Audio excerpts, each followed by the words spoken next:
지금 예수님은 제자들에게 고별 설교를 하시고 고별 설교 이후에 이제 그 제자들 앞에서 하나님 앞에 기도를 하시는 중에 있습니다.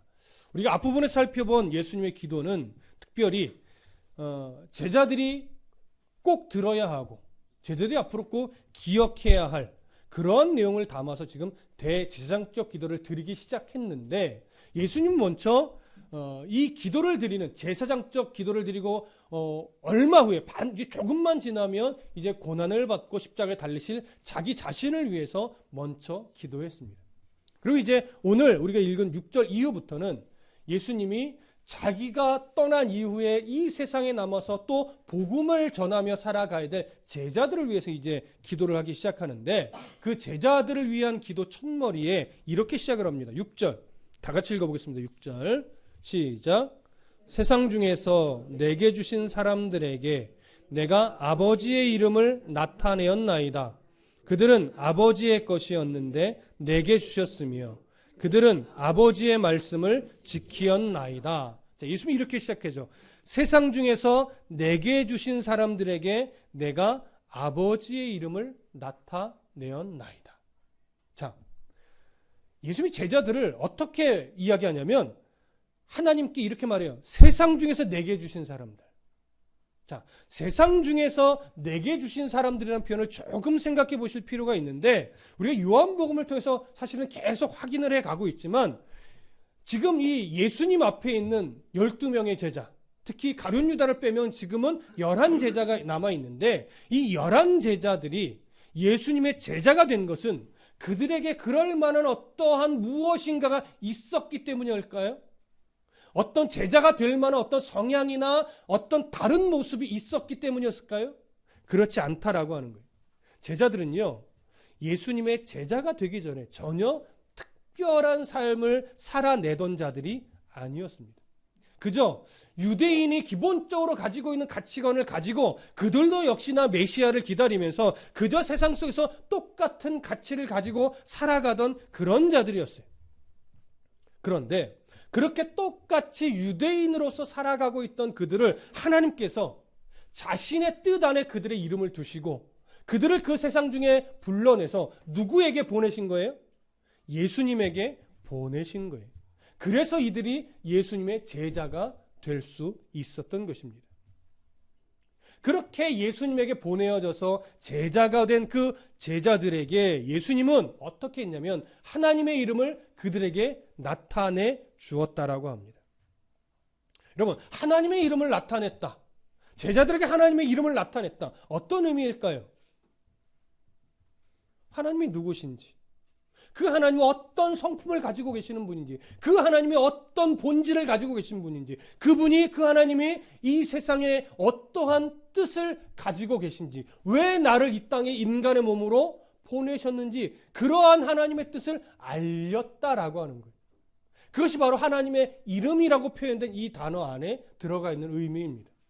하나님의 이름을 가르쳤다는 것, 단어를 가르쳤다는 얘기가 아니죠.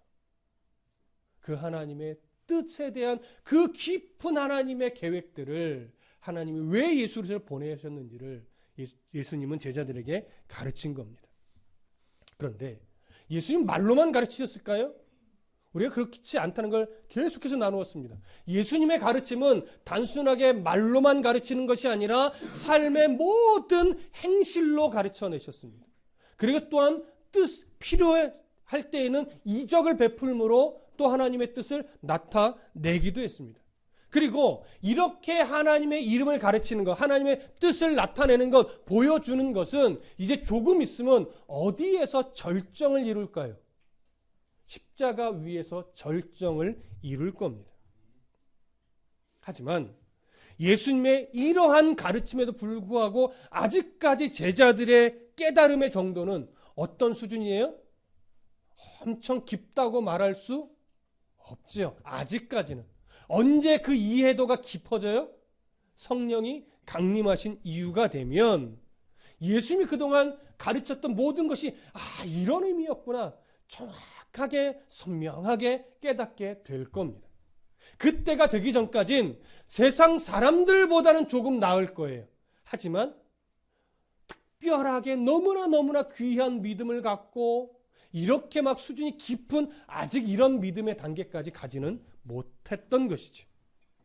예수님이 이어서 이렇게 말합니다. 그들은 아버지의 것이었는데 내게 주셨으며 그들은 아버지의 말씀을 지키었나이다. 자, 제자들은 누구 것이었대요? 그렇죠. 처음부터 예수님 것이 아니라 하나님의 것이었대요. 그럼 하나님의 것이었다는 건 어떤 의미일까요? 우리가 조금 신학적으로 들어가는 것이지만 태초 이전부터 이 제자들의 이름이 누구 안에 있었다는 얘기예요. 하나님 안에 있었다는 얘기예요. 그리고 역사를 거슬러서 이제 이 제자들이 태어난 이 시대가 됐고 이 시대에 그들이 세상 속에서 마치 하나님의 자녀가 아닌 것처럼 그들 역시 똑같이 세상 가운데 살아가고 있었지만 하나님은 이미 그들을 그 마음에 그들의 이름을 품었기 때문에 이제 때가 참에 그들을 불러내어 누구에게 보내어졌어요? 예수님에게 보내어졌어요. 그래서 예수님은 그 제자들에게 하나님의 이름을 가르치셨어요. 그리고 나서 예수님이 이렇게 말해요. 제자들은 아버지의 말씀을 어떻게 했대요? 지켰대요. 여러분, 이 제자들이 아버지의 말씀, 하나님의 말씀을 지켰다라고 하는 것은 어떤 의미일까요? 정말 제자들이 하나님의 말씀을 막 성숙하게 지금 지키며 살아가고 있어요? 아직은 그렇지 않단 말이에요. 그래서 이 말은요, 제자들이 하나님의 말씀을 받고 그 말씀을 다 온전하게 이해해서 그 뜻대로 삶을 살아가고 있었다, 이런 의미가 아니라 첫 번째는 그들이 이 가르침을 따라 예수님을 누구로 믿게 됐다는 거예요? 메시아로. 예수를 영접하고 예수를 메시아로 믿게 되었다라고 하는 거예요. 그러나 이들이 바라보는 메시아로서의 예수님은 아직은 어떤 모습의 메시아예요? 그렇죠. 정치적이고 군사적이고 이 세상의 왕으로서의 메시아로 아직 바라보고 있단 말이에요. 그게 곧 깨지겠지요. 그러나 아직 그들은 세상과는 다르게 그래도 예수님을 메시아로 인정하며 믿었어요. 하지만 그 믿음의 깊이는 아직 깊지는 않아요. 또 하나, 세상과는 다르게 그들은 예수님을 메시아로 믿으면서 예수님에 대해서 어떤 모습을 보였어요? 무조건적인 헌신의 모습을 보여왔어요. 그 모습이 귀하지 않다는 것 아닙니다. 귀하지만 아직 깊은 믿음은, 아직 온전한 깨달음으로 인한 헌신은 아니다라고 하는 것이죠. 그럼에도 세상이 반응하는 것과는 그들은 다르게 분명히 반응한 것만은 분명합니다. 자, 이 부분에 대해서 7절, 8절이 또 설명을 해요. 자, 7절과 8절 함께 읽습니다. 시작. 지금 그들은 아버지께서 내게 주신 것이 다 아버지로부터 온 것인 줄 알았나이다.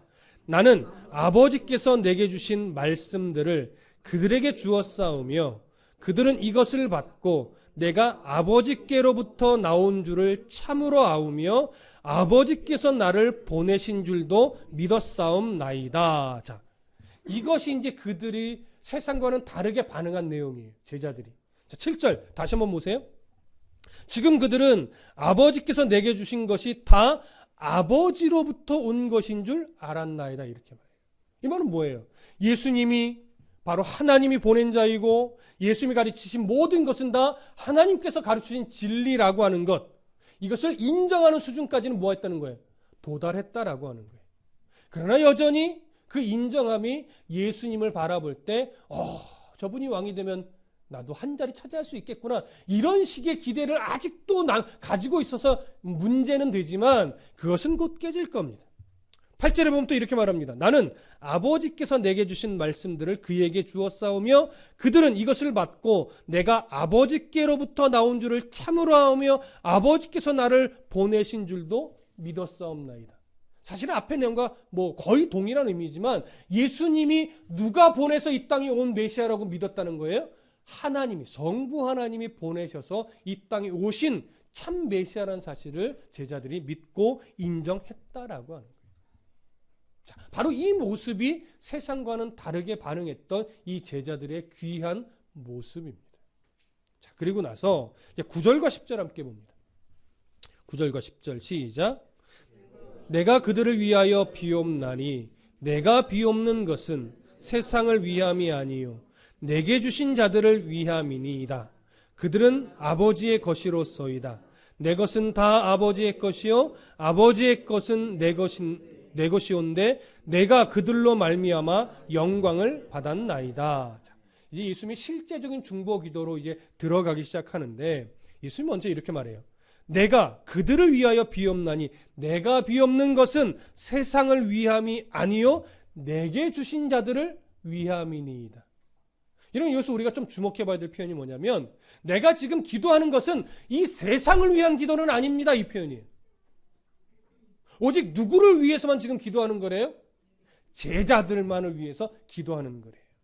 어떻게 보면 예수님 왜 세상을 위해서는 기도하지 않는다고 이야기하지? 이런 생각이 얼핏 드실 수도 있지만 지금 이 기도는 예수님이 이제 세상을 위해서 난 기도 안 해. 오직 너희들을 위해서만 기도할 거야. 이런 의미가 아니라 지금 드리는 3년의 공생의 기간을 마치고 이제 곧 십자가에 달리기 위해 붙잡히기 바로 직전에 이제 제자들이 가르칠 마지막 이 때란 말이에요. 그래서 어떻게 보면 제자들 앞에서 드리는 마지막 기도일 텐데 그래서 지금 드리는 이 기도는 아주 특별한 기도라는 거예요. 그래서 지금 이 기도는 특별한 기도로서 오직 누구에게만 초점을 맞춰서 기도한다는 얘기예요? 지금은 제자들을 위해서만 초점을 맞추어 기도한다라고 하는 거예요. 그러면 예수님이 왜 지금 이 제자들을 위해서만 초점을 맞추어 기도할까요? 이제 뒷부분에 앞으로 더 선명하게 드러났는데 예수님이 곧 죽으시고 부활하셔서 승천하여 이 세상에 계시지 않을 것이기 때문에 그렇습니다. 예수님이 승천하고 나면 이 땅에 여전히 남아서 복음을 위해 살아갈 자들이 누구예요? 이 제자들이란 말이에요. 조금 더 구체적으로 말씀드리면 온 세상에 복음이 전해지기 위해서 그 복음의 출발점이 되어야 될 자들이 누구예요? 이 제자들이에요. 이 제자들이 성령 강림 후에 복음의 의미를 깊이 깨닫게 됨으로 말미암아 수많은 사람들을 가르치고 그들과 함께 복음을 들고 어디로 가요? 세계 곳곳으로 가서 복음을 전하고 교회를 세워요. 그 복음의 역사가 지금 우리나라까지 왔고 오늘 우리가 그 연결선상에서 지금 복음을 받아들이고 예수를 믿고 함께 예배하는 거란 말이죠. 그 출발선에서 출발 주자로 뛰게 될 자들이 이 11명의 제자들이에요. 그래서 예수님 지금 이 제자들을 위해서 특별히 기도하는 거예요. 여러분 요한복음 14장 12절에서 예수님이 이런 말씀하셨었어요. 내가 진실로 진실로 너희에게 이르노니 나를 믿는 자는 내가 하는 일을 그도 할 것이요 또한 그보다 큰 일도 하리니 이는 내가 아버지께로 감이라. 여러분 이때 강해했던 거 기억하실 텐데 예수님은 복음을 위해 하나님의 뜻을 전하고 구속의 사역을 위해서 공생애 동안 복음을 위해 삶을 내어드렸는데 예수님의 사역은 어디 안에 머물러 계셨죠? 이스라엘이라는 지역 안에 머물러 있었어요. 하지만 이제 예수님이 그렇게 제자들을 가르치고 난 이후에 예수 승천하면 이제 제자들을 출발점으로 해서 복음이 이스라엘 안에 머무르지 않고 온 세계 족속에게로 다 퍼져 나갈 겁니다. 그래서 이 제자들을 위해서 예수님이 기도하는 것은 중요한 거예요. 어떻게 보면 제자들을 위해서 기도하는 것이 간접적으로는 세상을 위해서 기도하는 것과 마찬가지죠. 그래서 지금 이 제자들을 위해서 하는 예수님의 이 기도는 매우 중요합니다. 10절에서 예수님이 이렇게 말합니다. 내 것은 다 아버지의 것이요 아버지의 것은 내 것이온데 내가 그들로 말미암아 영광을 받았나이다. 하나님이 예수님에게 주신 그 제자들로 말미암아 예수님이 영광을 받으셨다라고 하는데 예수님이 제자들과 함께 공생의 이 사역을 해 나가시면서 제자들과 3년 가까이 동고동락했어요. 그렇게 동고동락하는 가운데서도 예수님 분명 제자들을 통해서 영광을 받으셨을 겁니다. 하지만 제자들이 예수님에게 드리는 영광은 본격적으로 언제 시작될까요? 바로 성령 강림 이후죠. 그때가 되면 제자들은 정말 지금은 예수 붙잡히시면서 다 뿔뿔이 도망가는 아직 이 정도 수준의 믿음이지만 성령이 강림하시고 예수님이 그동안 가르쳤던 모든 것의 그 본질을 깨달아 알게 됨으로 말미암아 그때부터는 어떤 삶을 살아요? 죽기까지 생명을 아끼지 않고 복음을 위해 평생의 삶을 내어드리는 자들로 바뀌어요. 바로 이것이 예수님에게 뭘까요? 영광이에요. 여러분 예수님이 공생의 사역을 시작하시면서 내가 받을 영광이라고 표현할 때 그 영광은 어떤 영광이었습니까? 하나님의 뜻을 따라 이 땅에서 복음을 전하고 그 뜻에 기꺼이 생명을 십자가에서 내어주시는 것. 그렇게 자기의 생명을 내어주는 것이 예수님에겐 영광이었어요. 그러면 이 복음의 바톤을 이어받아서 이후에 살아갈 제자들에게는 또 무엇이 영광이었을까요? 그들도 예수님처럼 복음 위에 평생을 살다가 복음으로 인해 생명을 끝마치게 되는 것. 이것이 제자들의 영광이죠. 그러면 이렇게 살아내는 제자들의 모습을 바라보는 것이 또 누구에게 영광이 될까요? 하나님에게 영광이 되는 거예요. 여러분, 오늘 우리가 하나님 영광 받으소서라고 말하는데요. 주로 찬양할 때 많이 해야죠. 여러분, 우리가 찬양하며 하나님의 이름을 높이고 하나님께 감사하고 하는 것도 하나님께 영광을 돌리는 건 맞습니다. 그것도 하나님이 기쁘게 받으십니다. 그런데 정말 하나님이 원하시고 바라시는, 우리에게 받고 싶어하는 영광은 뭘까요? 예수님 때문에 참 힘겨운 인생살이를 살아가지만 하나님, 내 삶을 주님 받으시옵소서. 하나님이 이 연약한 삶을 기쁘게 여기시는 줄 내가 믿습니다.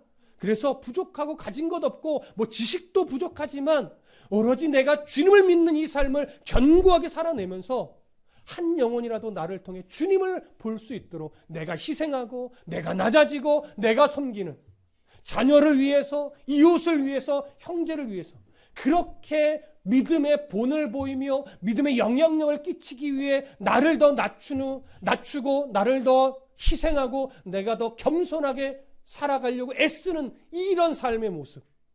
예수님이 죽기까지 순종하셨고 제자들도 생명을 내어줘 순교하기까지 복음을 위해 살아냈듯이 우리가 그렇게 거창하게 살아가지는 못하지만 내가 살아가는 일상의 그 자리자리에서 나를 낮추어 예수를 드러낼 수 있도록 내가 믿음의 삶을 살아내는 그 순간순간이 하나님이 보고 싶어하는 영광입니다.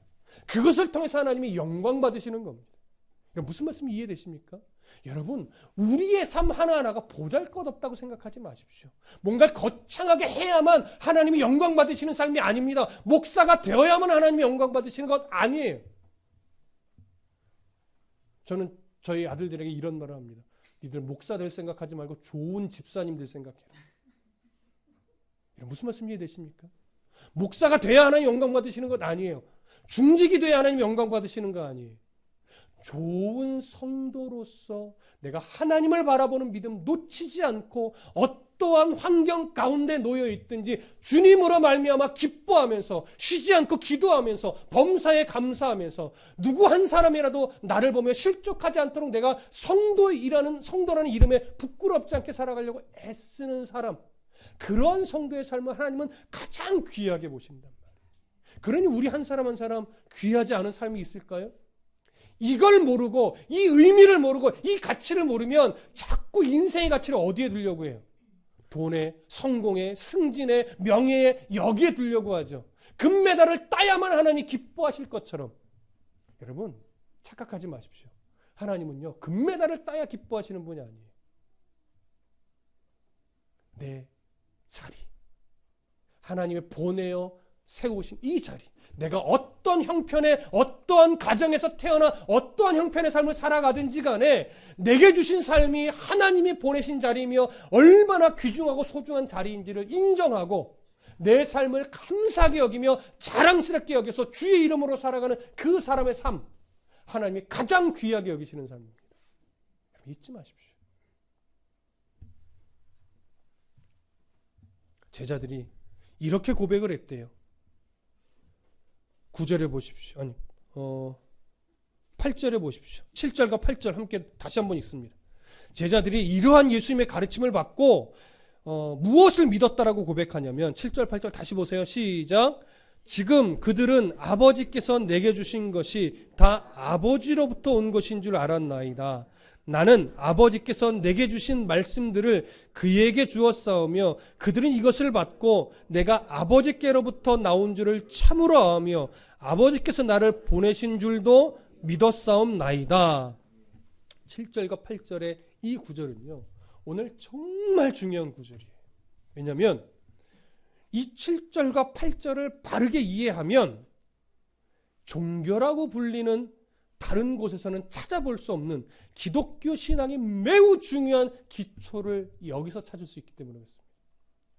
제가 수요일에도 잠깐 말씀을 드렸는데 제자들이 지금 분명하게 믿은 것은 뭐냐면 7절 보세요.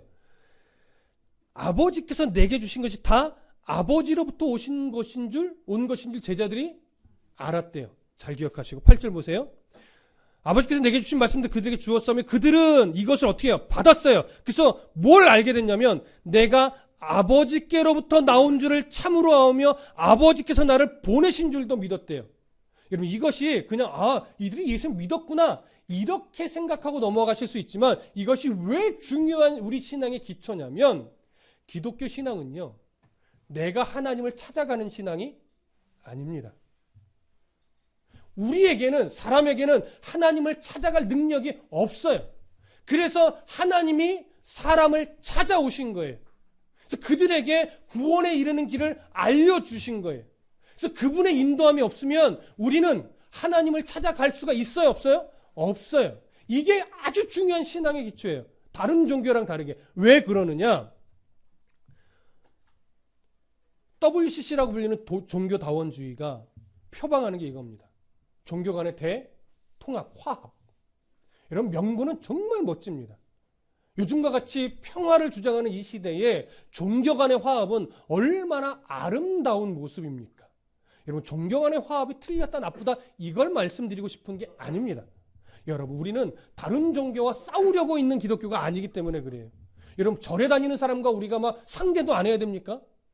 아니에요. 그들과도 친하게 지내야죠. 그들도 섬겨주세요. 하지만 그렇다고 우리가 절에 가서 불공을 드릴 수는 없는 거죠. 마찬가지로 인간과 인간으로서는 친하게 지낼 수 있으나 진리가 공유될 수는 없단 말이에요. 어떤 차원이냐? 이제 설명을 드립니다. 몇 번 들으신 분들도 잘 정리를 하십시오. 종교다원주의가 교회를 향해서 조금 비방하듯이 말하는 것이 이겁니다. 산을 봐라.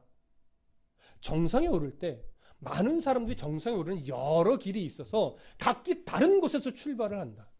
그러나 산을 올라가다 보면 각기 다른 지형을 타고 올라가지만 끝내 정상에 올라가면 다 만나지 않느냐.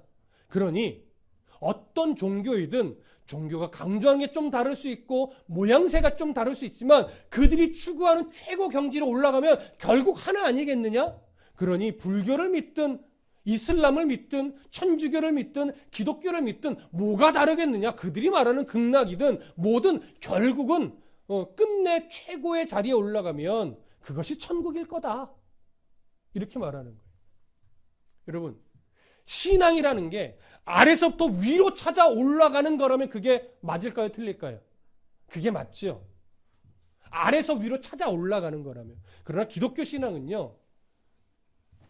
꼭대기로 갈 때 아래서 위로 스스로 찾아가서 정상에 정확하게 도달할 가능성이 인간에게는 없다고 보는 거예요. 능력이 없어요. 그래서 어떻게 됐냐면 정상에서 우리를 정상으로 인도할 자가 내려온 거예요.